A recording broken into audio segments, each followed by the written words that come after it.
Saludos desde Córdoba, soy Martellez y la comunicación que voy a presentar versa sobre las embajadas latinoamericanas como lugares de refugio, el asilo masivo de Chile y la actitud solidaria de Cuba. Así es que deciros que el ingreso en cualquier legación o embajada extranjera durante tiempos de guerra pues fue una opción que, si bien no era fácil, ofrecía una esperanza a aquellos que buscaban escapar de los horrores del conflicto. Y a pesar de esta dificultad de acceder, el simple hecho de pisar el suelo de una representación diplomática, de recibir una bandera o un brazalete, o ser incluido en una lista de evacuación, todo esto pues representaba un rayo de esperanza para aquellos que se encontraban en medio de la tormenta. El asilo reflejaba el interés de brindar protección ante el desamparo y representaba una manifestación estatal de solidaridad con el perseguido, la cual pues los demás estados debían respetar sin considerarla un acto hostil. Sin embargo, el contenido y el alcance de la protección y, por tanto, el estatuto jurídico del asilado no se encontraba regulado en el derecho internacional eh, y, por tanto, correspondía a los estados la prerrogativa de establecer las condiciones, los derechos y las obligaciones de cada parte.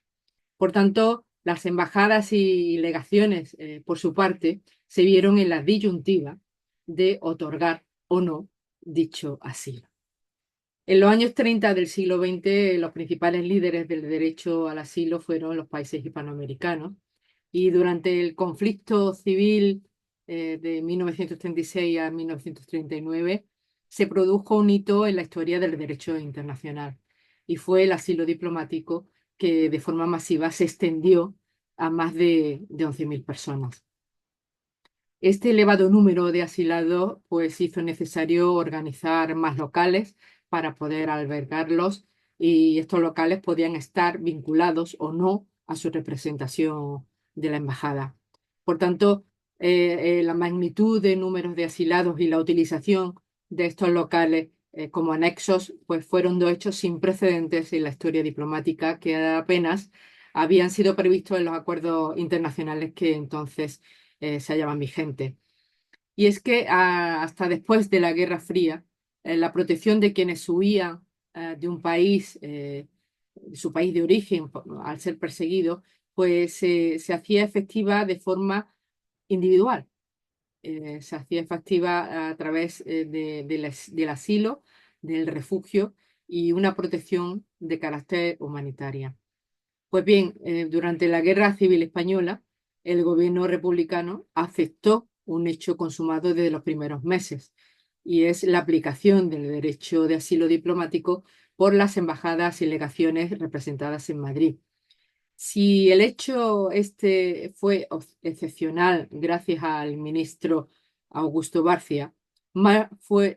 la aplicación del asilo consular, porque en España hasta entonces no había existido un precedente de asilo en consulados, ni el gobierno republicano tenía que considerar inviolable la residencia de los cónsules. Así pues, el asilo consular no tenía ninguna viabilidad jurídica para su ejercicio, pero lo cierto es que se practicó durante toda la guerra civil. Y en esta humanitaria tarea hubo varios países que jugaron un papel fundamental y primordial a la hora de aceptar el asilo masivo, sobre todo en lo que fueron los primeros momentos de duda e incertidumbre en el verano de 1936. Estos países fueron Chile, Noruega y Argentina. Y a partir de ellos, pues arrastraron a la mayoría de los restantes países. Aquí se vio cómo el extraordinario número de personas que lograron encontrar refugio en estas legaciones y embajadas, demuestra la importancia de estas instituciones como lugares de protección y salvación. Al fracasar la toma de Madrid por las tropas nacionales a finales del 36, pues los diplomáticos extranjeros plantearon al gobierno del Frente Popular la evacuación de las personas que estaban acogidas bajo su bandera y eh, la evacuación de mujeres, ancianos, niños y hombres adultos que no tuvieran edad para el servicio militar. A partir de entonces, pues cada embajada organizó evacuaciones, expediciones de salida, generalmente hasta ciudades levantinas, donde un barco pues, los esperaba a los refugiados y los transportaba hasta puertos europeos mucho más seguros. Fueron un total de 30 representaciones que ofrecieron sus sedes, principalmente en Madrid y Valencia, a cuantas personas se sintieron en peligro de muerte. Y se organizó además el cuerpo diplomático en torno a un decanato a su frente, en concreto el embajador chileno Aurelio Núñez Morgado. Esta persona trabajó incansablemente para ayudar a estos hombres, mujeres, ancianos y niños, que además llamaban a las embajadas en petición de auxilio de forma en un número desorbitado. Y como él mismo diría en sus memorias, pues la concesión del asilo diplomático no hubo distinción de clase ni de sangre. Cuando estalló la Guerra Civil Española en el 36, bueno, pues la embajada chilena tenía a su cargo este señor, Núñez Morgado, radical socialista, que fue senador, y fue embajador desde 1934. Además estaba Carlos Morla Lynch, que fue encargado de negocio entre 1928 y 1938, y en la embajada de Cuba estaban al frente el encargado de negocios cubano, Manuel Serafín Pichardo, y el doctor José María Chacón y Calvo como primer secretario y Ramón Estalilla Puyola como segundo secretario. Quisiera comentar algo interesante y es que tanto Carlos Morla Lynch como Chacón y Calvo o Ramón Estalella tenían en común que, aparte de ser excepcionales profesionales en la diplomacia, pues además ellos mismos estaban vinculados, muy vinculados a los grupos de intelectuales y culturales de sus países y también de España porque ellos mismos, Ramón era un gran pintor, reconocido además desde su infancia, estudió además con Sorolla, igual que Morra Lynch fue un gran escritor y Chacón y Calvo en Cuba, pues exactamente igual. Esto quiere decir que ellos mantuvieron relaciones con los grupos de intelectuales de la cultura española, que luego en la guerra civil, pues como veremos más adelante, le sirvió para realizar una serie de actuaciones diplomáticas con bastante éxito. Pues bien, la política, como hemos dicho, del asilo tenía una gran tradición en Hispanoamérica. Y si en un primer momento el ministro de Estado, Augusto Barcia, decidió aceptar las actividades humanitarias del cuerpo diplomático, su sustituto, que fue en septiembre del 36, Álvarez Bayo, decidió impedirlas poniendo todo tipo de obstáculos en lo posible. De manera que Núñez Morgado y Álvarez del Valle pues, se enfrentaron en varias ocasiones, un enfrentamiento importante, por lo cual Álvarez del Valle pues, solicitó al gobierno chileno en distintas ocasiones el traslado de este embajador. Bien, a comienzos de 1937, el embajador chileno como decano, o sea, y como representante del cuerpo diplomático, pues intentó gestionar la evacuación de asilados de las embajadas y legaciones de forma general, pero Álvarez del Valle pues impuso un acuerdo parcial y particular con cada una de las misiones extranjeras. En pocos países del mundo se vivió la Guerra Civil Española con tanto pasión y expectación como en Chile. La sociedad chilena, especialmente los grupos intelectuales, se dividió en dos bandos irreconciliables hasta el conflicto. Esto no es sorprendente, ya que cuando se conformó el Frente Popular Chileno en 1936, se hizo a imagen y semejanza del Frente Popular que acababa de ganar las elecciones en general en España. Por tanto, la Guerra Civil Española tuvo un impacto sin precedentes en Chile, convirtiéndose en un evento de gran relevancia y trascendencia para la nación. En el comienzo fue una gran perplejidad como reacción predominante, pero en cuestión de 2 semanas la división de la sociedad chilena en dos bandos irreconciliables se hizo más que evidente. Durante todo este tiempo de la Guerra Civil, la Embajada de Chile en Madrid se convirtió en un foco de esperanza para miles de refugiados cuyas vidas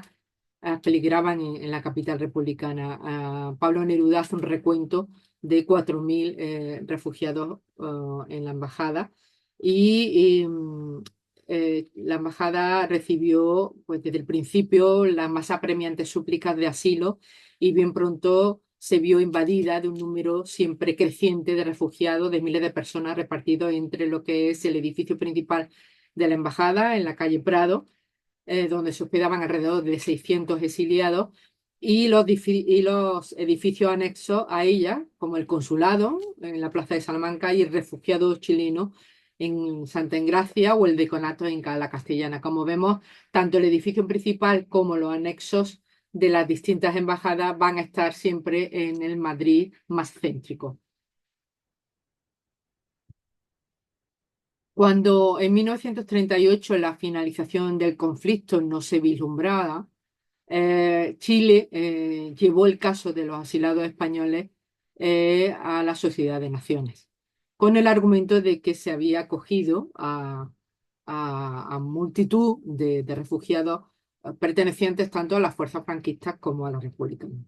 Esta acción pues no le gustó nada al ministro republicano Álvarez Bayo y no perdonó al diplomático chileno que introdujera el tema de los asilados en los debates de la Sociedad de Naciones, porque para él erosionaba la imagen democrática del Frente Popular. Este enfrentamiento fue ya la gota que colmó el vaso y finalmente pues el gobierno chileno cedió a las presiones de la España republicana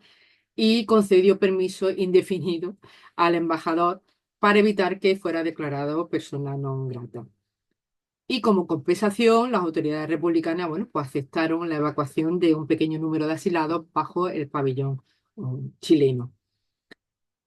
Sin embargo, tras la victoria de las tropas de General Franco, la embajada chilena continuó ofreciendo refugio a los republicanos que huían de la represión franquista. Y entre ellos pues, se encontraban las hijas de Laro Caballero, la mujer de Indalecio Prieto, familiares de Manuel Azaña, a quienes se les gestionó la evacuación y el exilio al extranjero. Y hay un caso emblemático que fue la del poeta Miguel Hernández, quien, según las declaraciones de Morla Lynch, que en aquel momento estaba de embajador, se negó a aceptar en la embajada el refugio, pues lo consideraba como una deserción de última hora.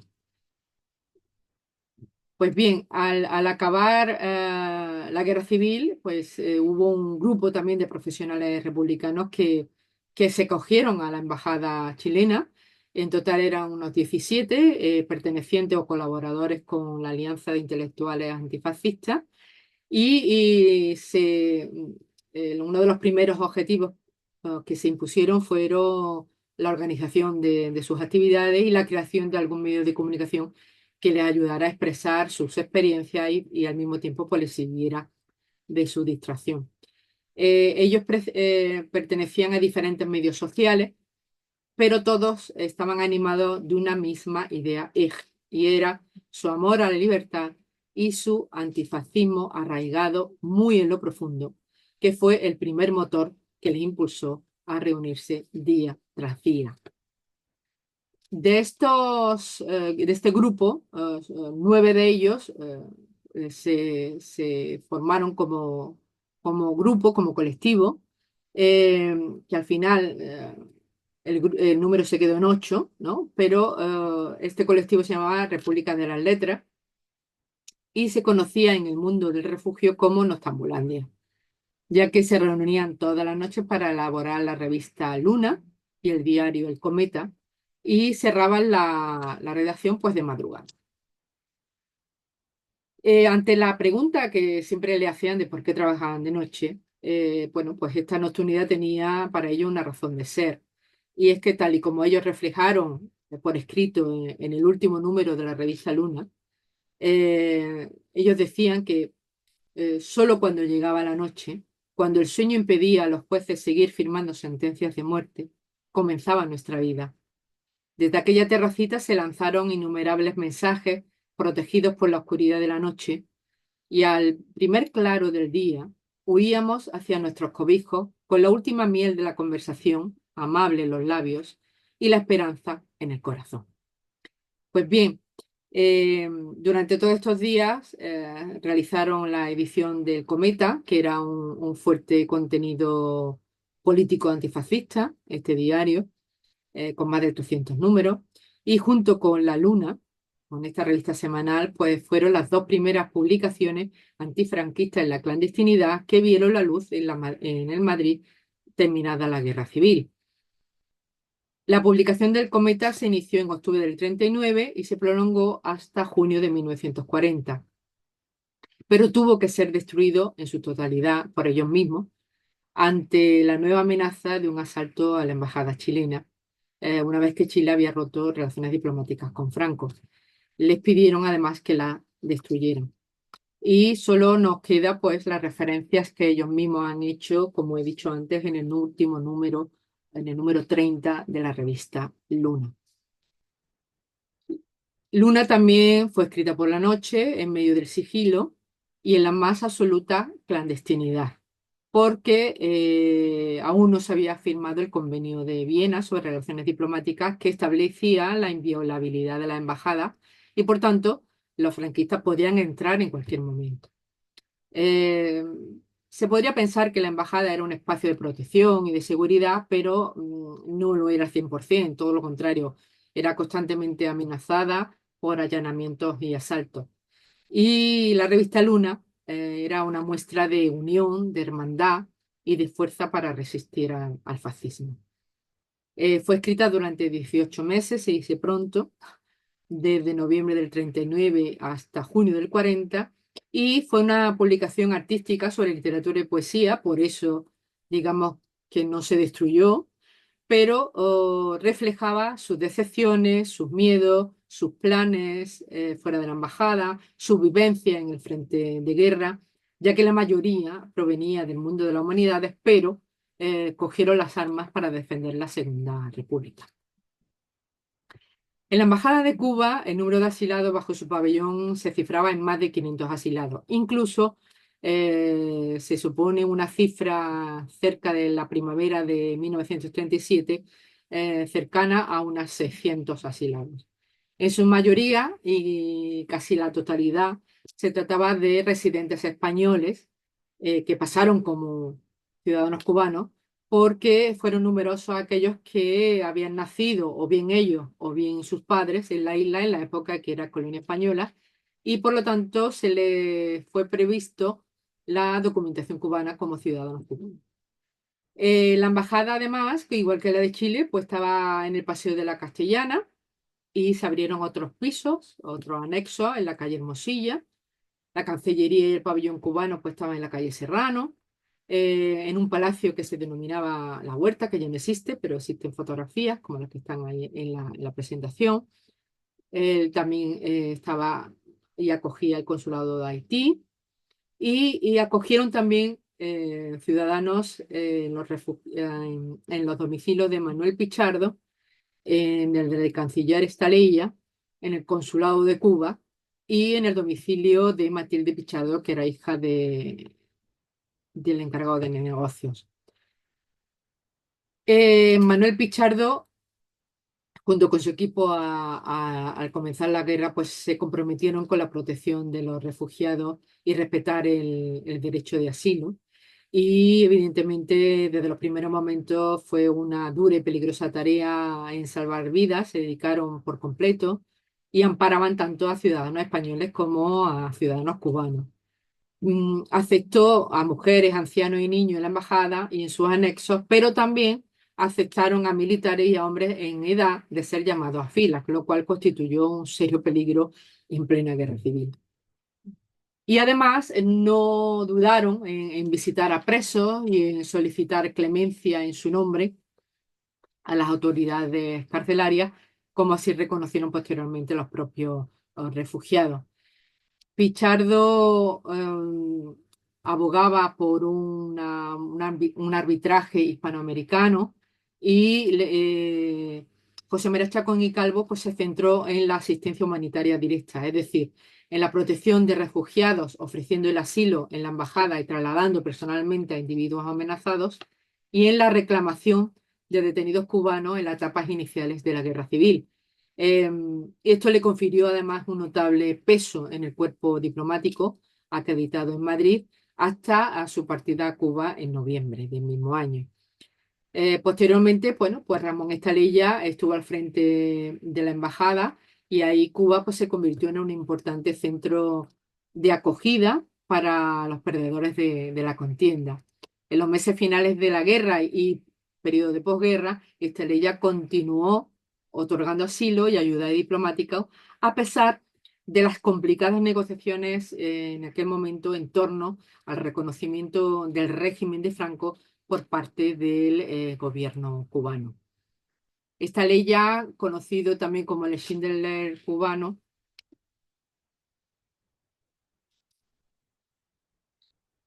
eh, pues demostró una extraordinaria solidaridad, valentía y determinación al arriesgar su propia vida para salvar a numerosos refugiados y diplomáticos.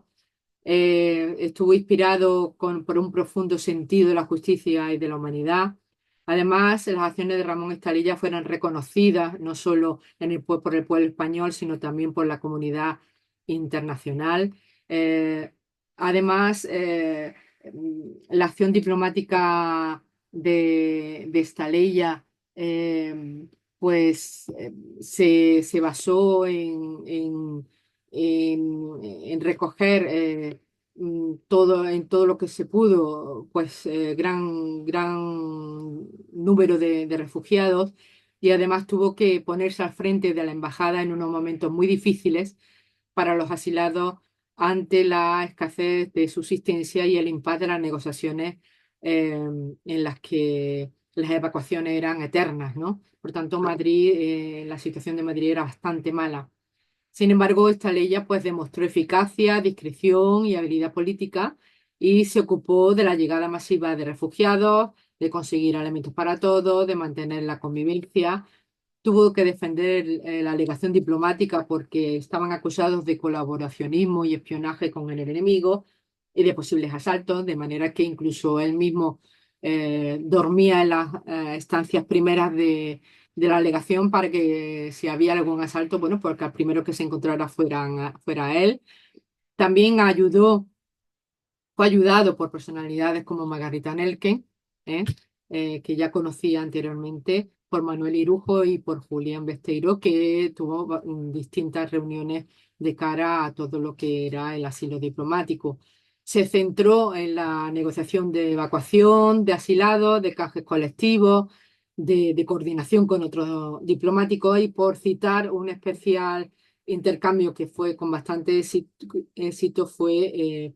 un asilo masivo de 150 asilados canjeados con presos republicanos y para ello pues realizó un montón de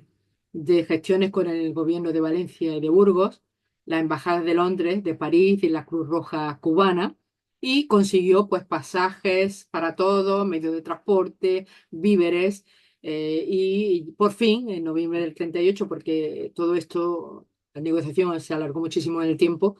pues embarcaron en Valencia hacia Marsella. Este canje pues fue realmente muy dificultoso y culminó en el buen hacer de Estalella. Y de esta manera recibió elogios del ministro Giral y reconocimiento de los asilados. Además, este reconocimiento diplomático y social en aquellos momentos supuso una importante ayuda para el mantenimiento de sus gestiones humanitarias y esta vez